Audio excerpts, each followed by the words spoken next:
朋友们，大家好。这两天我一直在看小以兹和伊朗之间互相扔这个炸弹、扔这个导弹，然后看见呢，小以兹它的夜空，特别是夜空那个导弹像流星雨一样然后呢，我就看了世界各国的媒体，他们特别是世界各国网民的评论，大多数人呢，我发现是有正义感的，就觉得像这样，伊朗进行报复之后，把这个小椅子打得有点像加沙了，他们就感到很高兴，因为赞成伊朗的，我看了真的是占大多数那我还看了一些中文媒体也一样甚至呢，我看见有2个、3个还是3个视频，有的人我估计可能是阿拉伯的或者是穆斯林吧，他们在1分多钟的视频里面加了那个 disco 的音乐，特别有动感。那流星雨一波一波的绽放，然后加上这动感的音乐，感到还是特别解气的。因为我是看了他们的评论网上不是说小以兹国家人非常爱国吗？非常团结吗？大家都想参军杀敌嘛，对吧？但是自从伊朗采取报复手段之后，好多那个小以兹国家他们的人就出逃了，坐着飞机逃往国外去了，就躲避战争嘛。他们还特别高调，拿着小以兹国家的国旗他们出机场的时候，以为他们是所谓受欢迎的国际难民，然后呢特别高调挥舞着国旗。哪知道在巴黎还有塞浦路斯，他们一出机场的时候，被现场的民众喝倒彩，你看多丢脸本来以为是受明星般的欢迎，哪知道他们被这样喝倒彩。最后呢，他们灰溜溜的从镜头消失了。所以一个国家人太高估了自己，然后呢不知羞耻，到人家的那个国土去还那么高调，最后落得一个这样的下场，其实挺丢脸的。而且现在可以看到，大家不要只看与小以兹关系所谓比较好的这些国家的媒体，而要看全世界其他国家的，特别是全球南方国家的媒体，你们就发现其实呢，小以兹现在在全世界真的如过街老鼠。然后呢，我现在也理解了为什么过去的数千年或者上千年，小以兹这个国家的人或者这个种族的人在全世界真的不受欢迎，还是有原因的。因为从这次他这么对待，比如说伊朗、阿拉伯或者是加沙人，注意打伊朗他是先发制人，也就是不宣而战那个侵略人家。现在被西方媒体还有他自己呢，把加害者变成了受害者的角色，世界大多数人呢非常的不爽，然后对他就产生了厌恶。所以我真的理解了为什么过去这上千年时间，这个种族的人呢，他受排挤不是没有原因的。所以这次他对他的人性真的是发挥的淋漓尽致。在这里再提一点，你看被伊朗空袭之后，他们的人快崩溃了，因为伊朗也没有什么定时的说什么时候攻击什么地方，反正导致了他们全国他们的那个神经都是紧绷的。比如说我扔一颗炸弹下来，然后呢你肯定听到警报之后要迅速的跑进到防空洞里面，对吧？然后呢以为过去了就出来了，哪知道又听到防空警报，又要进去。有的时候是白天，有的时候是晚上，特别是晚上，你睡觉也睡不好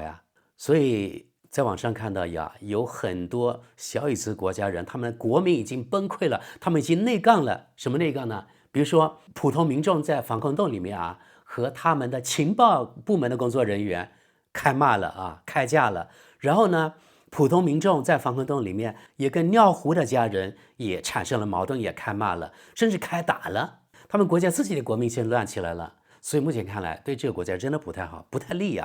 然后小以兹国家的国民对在那里生活的外国人是非常歧视的，也包括对汉人还有其他亚洲人。德国媒体对此也报道了，因为他的防空洞反正躲避那个空袭的地方吧，当地的人说你不能来。我看见是一个乌克兰女的发的一个视频，还有中国人发的视频，都不准进他们的防空洞里面去躲避，说我们地方不够，你们不要来，不是给你们的。想想看，如果这种事情发生在中国，绝对是大家都进去怎么还会分3、6、9等，对吧？难道多1、20个的空间都没有了吧？绝对是有的，他就不想。所以这个国家人还是挺坏的啊，他的人性很扭曲。好，这次呢，我这2天呢一直在观看，因为每分钟它的信息都有变化，所以相当于我一直在学习吧。所以昨天我没有做节目，没时间，因为你做出来可能马上这信息就又要更新了啊。然后呢，今天早上我5点钟的时候我就醒了，我就想看看到底有没有什么新的事情发生，哪知道真的大事不好了，美国还是下场了，而且是亲自下场。当地时间也就昨天6月21号，美国总统特朗普在他的社交媒体真理社交上，他自己发文啊，一连发了3条，说美国已经完成了对伊朗3处核设施的那个袭击，包括福尔多、纳坦斯和伊斯法罕。特朗普的全文是：我们已成功完成对伊朗3处核设施，包括福尔多、纳坦斯和伊斯法罕的袭击，所有战机现已撤离伊朗领空。主要目标福尔多基地遭到了满载炸弹的全面轰炸，所有战机均安全返航，向我们伟大的美国勇士致敬。然后呢，他还继续说啊，世界上没有其他军队能做到这一点，现在是时候迎来和平了。感谢各位对此事的关注。你看，特朗普这个人总喜欢把话讲得满满的。他说啊，世界上没有其他的军队能做到这一点啊。然后他还表示，伊朗的福尔多核设施已不存在。朋友们呀，这标志着中东地缘政治紧张局势进入全新而且更加危险的复杂阶段。特朗普宣布，这是美国小椅子和全世界的历史性时刻。特朗普还称，伊朗现在必须同意结束这场战争，也就是说，你伊朗啊，现在必须投降。还称，如果伊朗胆敢报复，那将迎来美国更加严厉的打击。你看，他们就是这么硬气，就是这么高调。美国的爸爸小椅子当然对儿子的行为怎么样呢？大加赞赏啊。然后尿壶就发表了电视讲话，就称赞啊，就特朗普做得好，美国做得好，干得很棒。那么国际法呢？对西方来说，对这些国家来说，只要符合他利益的，那还有什么屁的国际法？它就是国际法。当初小椅子对伊朗不宣而战，那就是妥妥的违反国际法呀。他自己说是先发制人，开启了特别恶劣的先例。然后现在美国也一样，昨天也是不宣而战，对人家伊朗进行了空袭，这是妥妥的侵略，没有联合国授权，没有任何说得过去的理由，就是对人家国家悍然发起了侵略，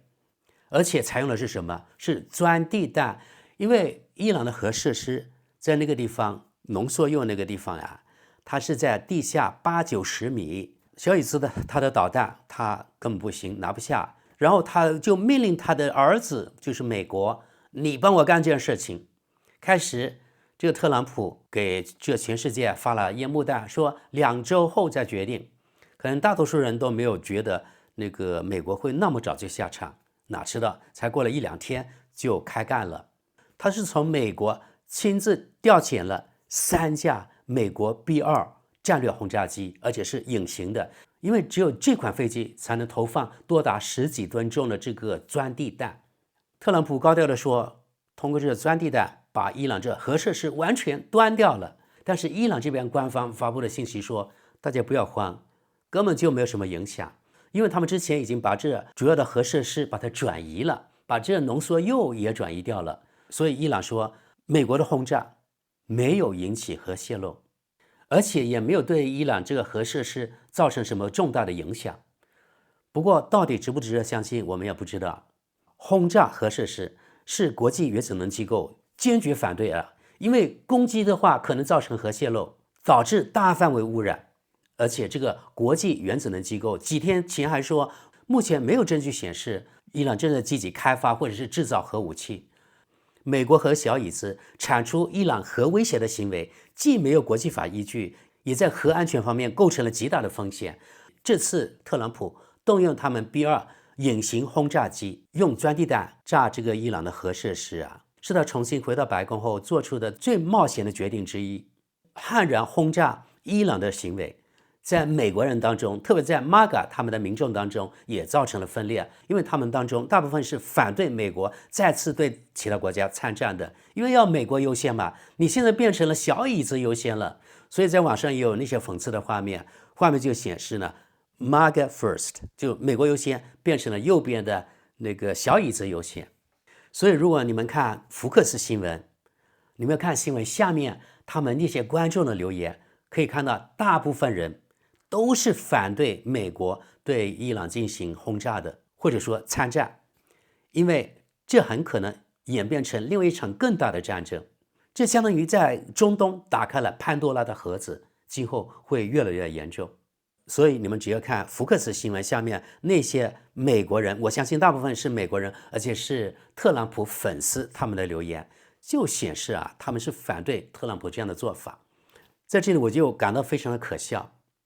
知道特朗普做出这决定之后，他们也知道美国在中东有特别多的军事基地，不看不知道，一看吓一跳。你看在伊朗的周围全是美军基地，如果要轰炸这些美军基地，真的是易如反掌，就看伊朗有没有这个胆量，或者有没有这个能力了。这些美国民众应该大概知道美国有不少的军事基地在中东地区，所以呢我就觉得好笑，他们现在让我们一起祈祷吧，祈祷不会轰炸我们美军基地，甚至有在那里驻扎的军人也说让我们祈祷吧，祈祷我们安全无恙。我相信他们这些人真的很相信上帝如果真的祈祷就可以，我天天我就给加沙那些人祈祷呢，但是有用吗？如果真的有上帝，如果上帝有眼睛没有眼瞎的话，这个世界就不会像这样了，那些加沙人就不会那么受苦了，你们说对不对？我们回到美国不宣而战，昨天对伊朗核设施进行了打击，而且用钻地弹，反正美国方面说已经炸掉了伊朗的核设施，那么美国贸然违反国际法，对伊朗这种核设施进行轰炸，不仅冒着呢极大核泄漏的风险，前面说了也打开了中东潘多拉的盒子。伊朗可能会进行反击，我相信很可能，不一定只针对美国的军事基地不一定只针对小椅子它可以针对今后美国任何或者西方任何的东西，只要你西方参与了这个帮助，比如说小椅子帮助了美国这种战争，整个西方都会有风险。另外我们也知道，过去呢这几天因为伊朗密集的发这个导弹过来，导致了这个小椅子这边不得不进行拦截，它的这个导弹也差不多用光了，所以现在它的反导能力大大削弱。小椅子的领空不是有4层这个导弹拦截系统吗？现在只剩下最后一道屏障了，而且这道屏障很多时候这道屏障也如同虚设，就是说伊朗的导弹随便就可以打进来了。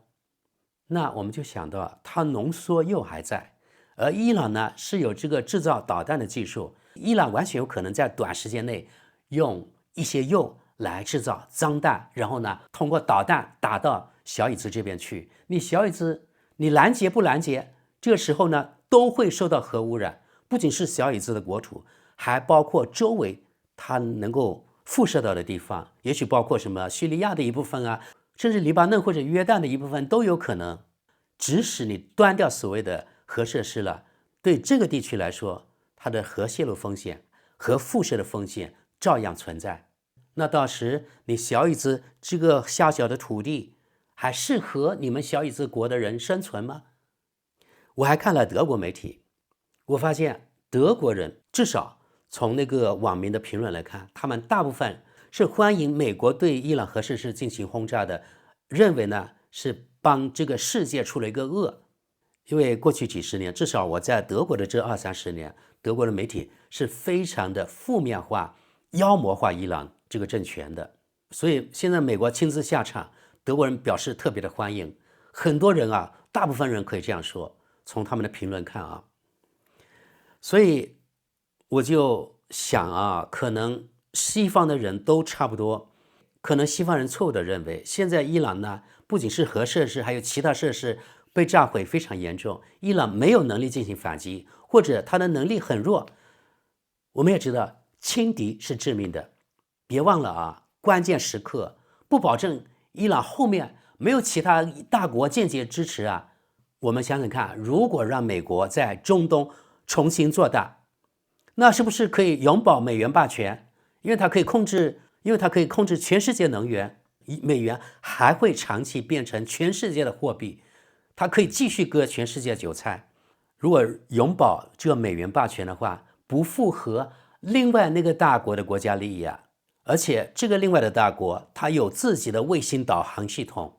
有超高音速能够变轨的导弹，还有非常厉害的歼十 C， 而且并不是最先进的战机，最先进的战机在这个国家国内还有6代机等等，对吧？即使是十几年前的这个老式的打引号啊歼十 C 都已经几乎可以吊打，比如说欧洲最先进的战机了。那这个某大国还有5代机，还有6代机，还有这个超高音速导弹，另外呢还有整套这个协作系统啊。大家肯定还记得上个月也就5月份，你看巴铁是怎么样把印度的法制阵风战机打下来的，连人家法国连人家印度人都不知道，没反应过来就被打下来了。况且了，这个某大国本身它的战机啊，还有它的系统绝对要比给巴铁的更先进。到目前为止，西方还没有看到这个某大国最先进的系统。而且从过去2-3天伊朗轰炸小椅子的套路来看，绝不是伊朗人可以想出来的操作，它的后面肯定有某大国提供技术指导、战术指导，以及提供某些支持，比如说卫星导航方面的支持啊。反正啊，现在潘多拉的盒子在中东已经打开了。可以说昨天美国对伊朗不宣而战，只是前戏啊，好戏还在后头呢。大家想想看，伊朗被美国被小椅子这样可以说被按在地上摩擦了，对吧？然后特朗普还说你必须投降，无条件投降。任何一个正常的国家他会这样投降吗？人家肯定越战越勇啊。而且伊朗已经被炸了，炸成这样了，我们中国俗话说光脚的还怕你穿鞋的吗？对不对？那这伊朗肯定是豁出去了。然后他的后面应该8、9不离十，有某大国在后面的支持。前天咱们就说了，不一定要直接提供武器啊，也可以间接提供给巴铁，由巴铁再把这武器源源不断的通过这边境运过去，因为反正2个国家交界嘛。话说了，你西方国家特别是美国可以卖武器给中国台湾省，可以提供武器给小椅子给乌克兰，难道这个东方的某大国就不能够提供武器给伊朗吗？至少做生意可以吧，军民两用物资可以吧，可以卖些配件吧，然后由伊朗自己组装。朋友们，甚至我还担心啊，这样美国亲自下场也可能是3战的开始，把人家伊朗炸了，可能小椅子以为自己更安全了，其实刚刚相反，不仅对小椅子对美国没有更安全，而是更加危险了。在这里呢说点笑话啊，我不知道是不是真的，反正我看了新闻，中国的新闻说了，那我在看德国的新闻也说，这件事情从2方面进行证实，那表明呢它的真实度非常高。是这样啊，巴基斯坦应该是前天提名啊特朗普角逐今年诺贝尔和平奖。巴基斯坦肯定他是有小心思的，他是想帮助伊朗，对不对？所以要先稳住美国，不让美国下场啊。巴基斯坦是这样想的，现在我提名了特朗普角逐诺贝尔和平奖，可能就不好意思马上做出轰炸伊朗的决定了嘛，就是说想给伊朗多一些时间，然后让小椅子坚持不下去，然后就妥协了，就停战了。估计呢当时巴铁是这样想的，哪知道美国，哪知道特朗普受不了他的儿子也就是那个小椅子的施压，就悍然对伊朗发起了不宣而战的侵略。所以朋友们，从昨天开始，中东的形势就完全不一样了，什么情况都有可能发生，而且好戏还在后头。我们作为中立的第三方，我们做吃瓜看戏的群众就好了。朋友们，至于东边那个某大国是不是直接或是间接给这个伊朗提供帮助，我觉得在我们不知道怎么做的时候，那跟着那个某大国的政府就对了。因为在很多情况下，或者在所有的情况下，过去的情况证明，过去的经验证明，只要跟着他的政府走，应该都是没有错的。好的，朋友们，你们怎么看呢？你们也觉得是不是美国这样一下场是在中东打开了这个潘多拉的盒子呢？好的，那今天咱们就到这里，感谢大家，我们下期见。